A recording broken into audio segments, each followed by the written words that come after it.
Hey guys, Ghazzy TV here with another Path of Exile 2 video. And in this one, I'm going to tackle a couple of handful of tips for the new players coming into Path of Exile 2. Maybe it's players that have never touched PoE 1.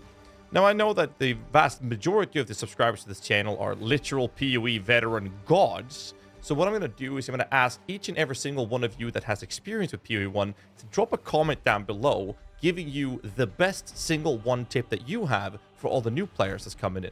Let's crack into the video, and I'll go through some of the tips that I have for the new players. And welcome in to the last game you'll ever play. Dodge roll is your friend. This is a very, very important detail. Unlike Path of Exile 1, dodge roll itself is a defensive mechanic you're supposed to be using to get out of dodge and basically straight up dodge the enemy's attacks. What's very important to point out here is that the dodge roll itself does not have any iframes where you are rendered immune to any sorts of damage. There is also abilities in the game that are actually unavoidable with a dodge roll, and we don't really know which ones the abilities are going to be having this feature, so we'll have to see that as we play. So the way you want to use the dodge roll and how you have to think about it is a couple of very important factors. First off, enemy bosses or harder enemy abilities from rare targets and uniques, they have very, very well telegraphed abilities. They will wind up their attack and smack down with a big hit, or they have maybe an area that they're about to shoot a big projectile at. All of these things will allow you to have a much easier way to discover and see these things so that you can then move out of the way from these hits being hitting you. However, a couple of features around the dodge roll. One, it does not have any phasing. What that means is that you are actually unable to roll through enemy targets. So don't get surrounded. If you get surrounded, you're basically done for, because enemies will completely annihilate you. So avoid getting stuck, and also, the dodge roll itself cannot avoid AoE attacks and or ground effects. So let's say that a boss, for example, is smacking his hammer down on the ground, and it generates this cascade of explosions in a big radius. You cannot avoid that damage by rolling through it. That will hit you, whether or not you're rolling or not, it does not matter. Those type of abilities, you simply have to run out of. This is where movement speed modifiers on boots becomes a very, very effective defensive mechanic. However, if the same target is swinging his big weapon around and he's about to hit you, that ability or that skill, you can dodge with a dodge roll. So again, dodge roll will allow you to dodge incoming attacks and also spell hits, as long as they are not a ground effect or an area of effects. Yeah, that sounded weird, but you can dodge those at least. Moving over to the second part of this video, it's equipment upgrades.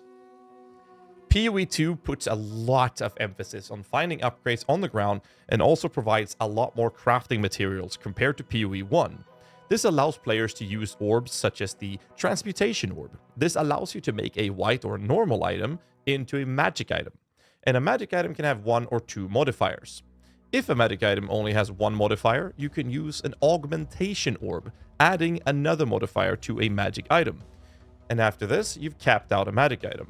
Other crafting materials that can be effective and be used early game comes in the form of, say, Regal Orbs. This turns a magical item into a rare item. A rare item can have up to 6 modifiers, and you can add more modifiers to this item by using the Exalted Orbs, which is seemingly very commonly dropped in Path of Exile 2 and also confirmed by Jonathan in various interviews over the past 2 weeks. The important piece of information to pick up on this topic is in fact that equipment upgrades is extremely important for the general power of your character's efficiency. This can be seen in the general playthroughs from a bunch of us content creators out there, and one of the ones I'm going to mention in this is actually Subtractum's Sorcerer video, where he drops on the very first target an extremely powerful staff. This staff basically made him do so much damage that he was walking through a lot of the content in the early stage of the campaign. And this just puts another emphasis and confirmation in the importance of equipment upgrades as you're playing. The next topic is going to be skill gems and support gems. As you progress, you'll find yourself getting uncut skill gems and uncut support gems.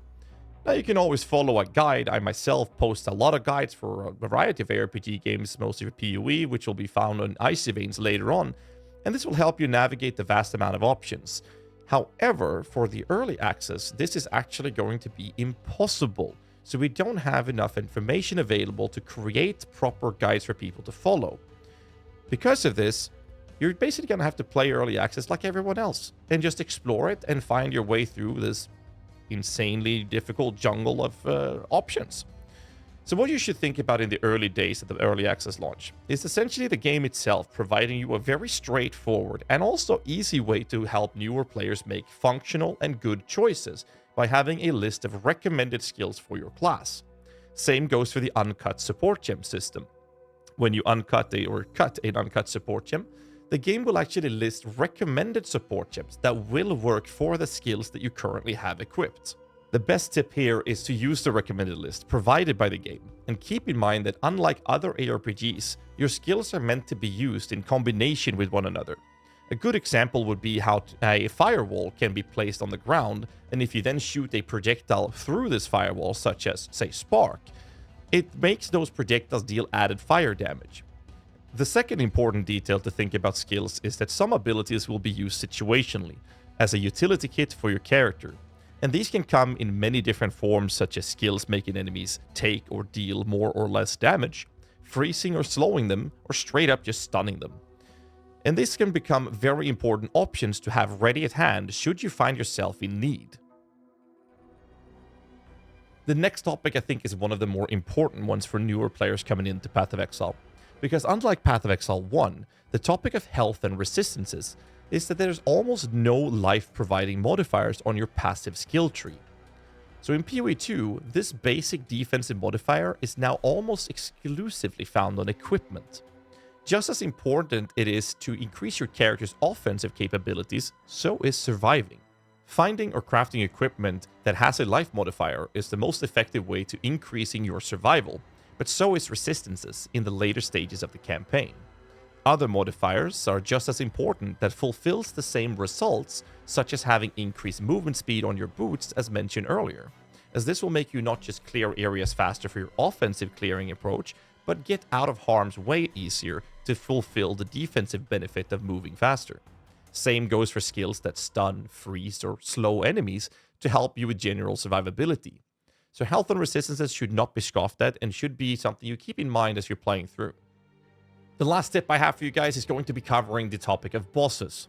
In Path of Exile 2, there will be about 50 bosses, and when the game launches, there will be 100 bosses and more when you're playing the game.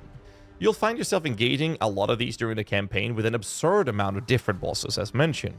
Most of these will drop passive permanent buffs to your character, ranging from increasing the maximum amount of spirit for your character, all the way to having passively give you extra resistances, which, as mentioned earlier, will be a very effective way to increasing your survivability.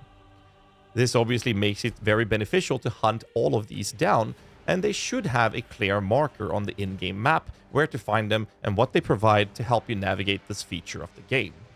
We've also got confirmed that these specific passive buffs will be found on these bosses in the end game as well, so you don't necessarily have to farm all of them in the campaign. However, some of these bosses can be very tough to handle depending on your character's level and equipment. So do keep in mind that if you find yourself struggling to defeat a boss, you can always backtrack and farm previous areas to level up or find better gear and then give it another try at a later stage. As we content creators always do, I am going to ask you to hit that like button, subscribe for more content as it helps the channel out a lot, and we are so close to 100,000 subscribers, so I really appreciate that support. And as I mentioned in the start of this video, if you are an RPG veteran or a PoE experienced player, let me know and let the new players know in the comments down below the best tip you have for new players coming in. And again, welcome in everyone joining in Path of Exile 2. I think, needless to say, I think we can all agree. We are super excited for this, and I'm just fuck! So till next time, as always, Exiles, stay safe and keep rocking.